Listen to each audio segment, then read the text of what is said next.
조르조 모란디의 정물화에는 모두 나뚜라 모르타라는 제목이 붙어 있습니다. 이탈리아어로 정물화를 뜻하는 단어인데 직역하면 죽은 자연이라는 의미입니다.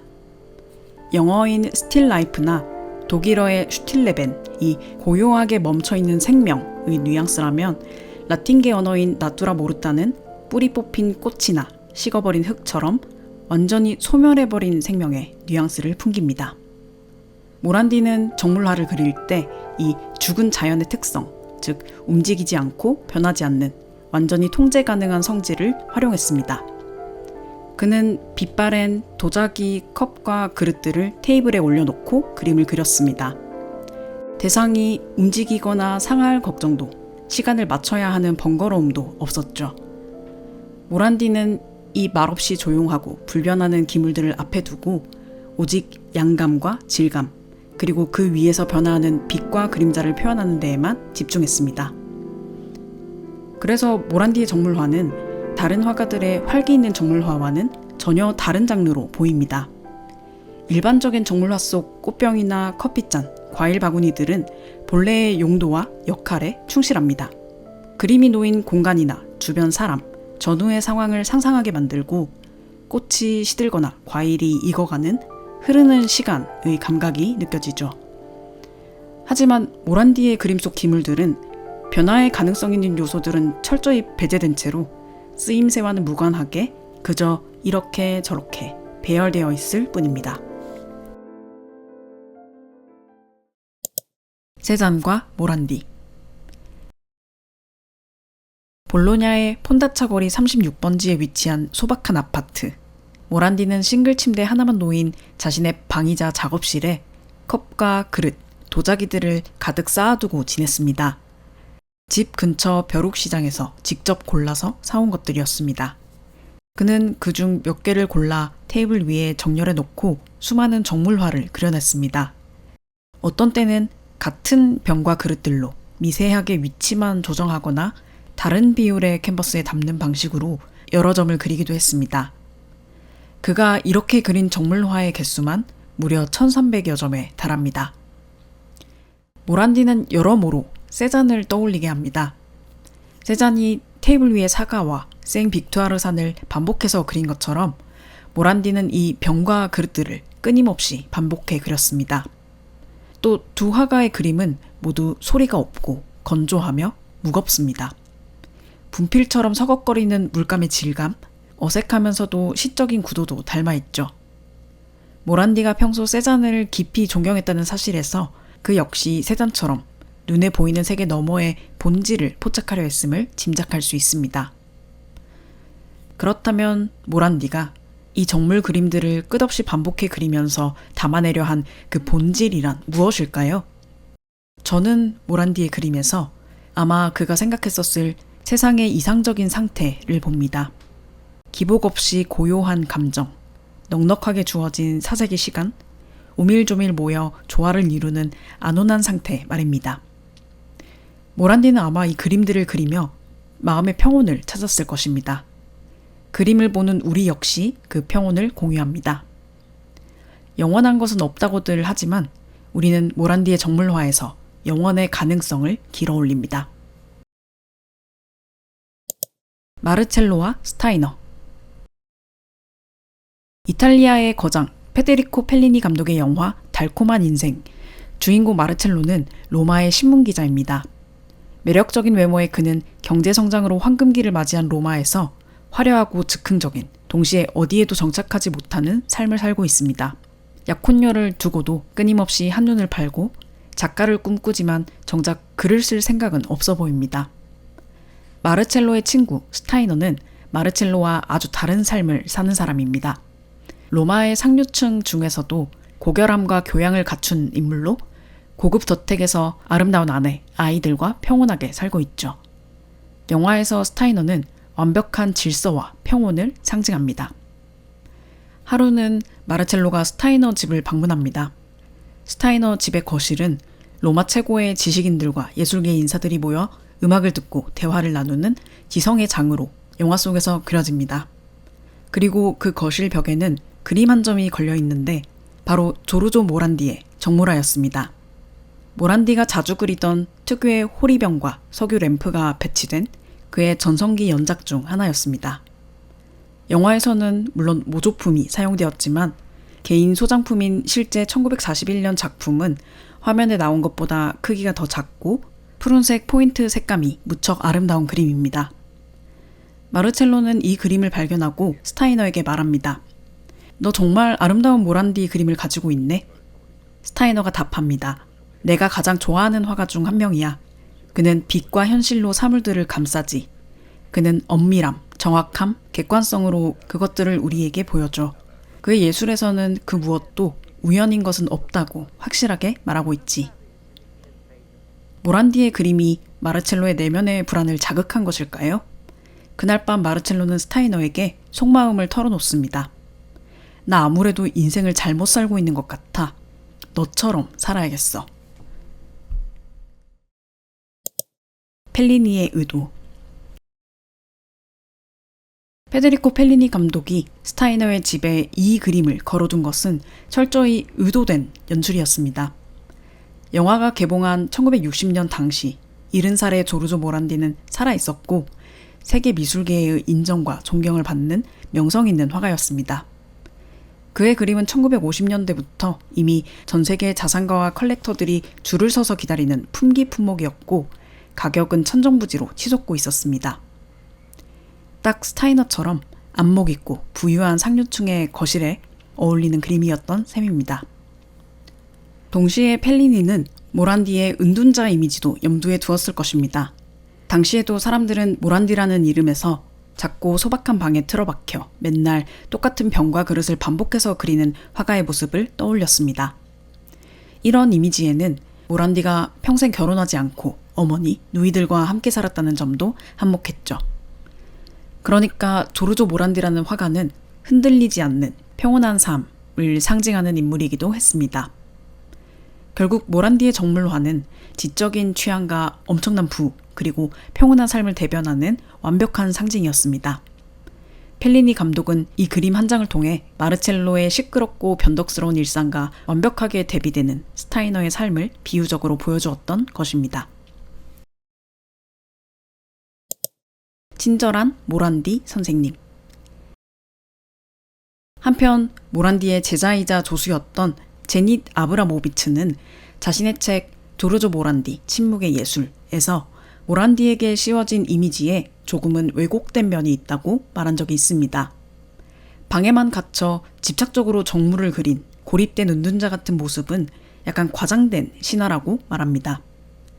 아브라모비츠가 기억하는 모란디는 그런 외골수 같은 사람이라기보다 성실하고 부지런한 고등학교 선생님 같은 모습에 가깝습니다.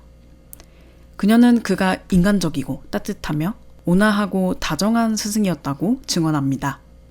그러면서 모란디가 정원에 있는 벌레 한 마리도 밟아 죽이기를 꺼리는 사람이었다고 전합니다.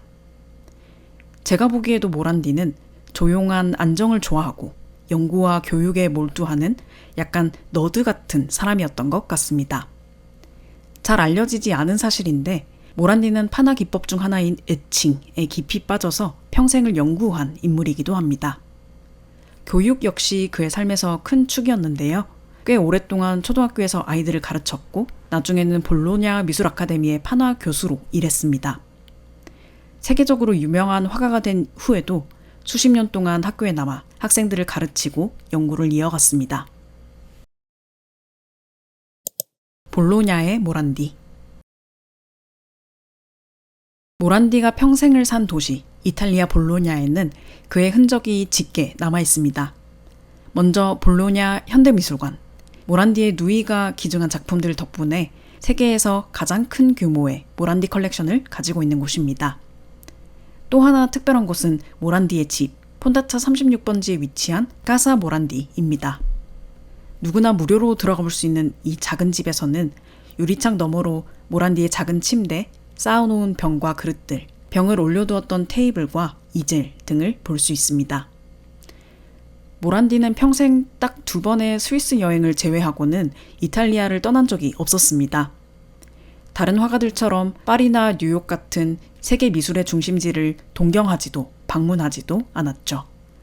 볼로냐에 살면서 가족들과 여름 휴가를 보내던 고즈넉한 산골 마을 그리차나를 오가는 게 전부였습니다. 미술사가들은 모란디의 그림에 그가 살던 볼로냐 지역, 이탈리아 에밀리아 로마냐의 정서가 그대로 녹아있다고 말합니다. 볼로냐 토기 특유의 차분한 베이지나 회색조, 도시를 채우고 있는 따뜻한 붉은 벽돌색, 그리고 아펜니노 산맥의 고요한 풍경 같은 것들 말이죠. 어쩌면 전 세계 사람들이 모란디의 그림에서 느끼는 그 편안함은 그가 평생 발을 붙이고 살았던 이 이탈리아 중부의 소박한 풍경에서 온 것일지도 모릅니다. 모란디가 예외적으로 종종 찾았던 도시가 있는데 바로 피렌체였습니다. 모란디는 피렌체에서 조토, 마사초, 피에로 델라 프란체스카와 우체로에게 조언을 구했습니다. 이 르네상스 화가들의 그림에서 모란디는 화려한 기교 대신 화면을 가득 채우고 있는 단단한 부피감, 절제된 구도, 그리고 고요함과 엄숙함을 보았습니다.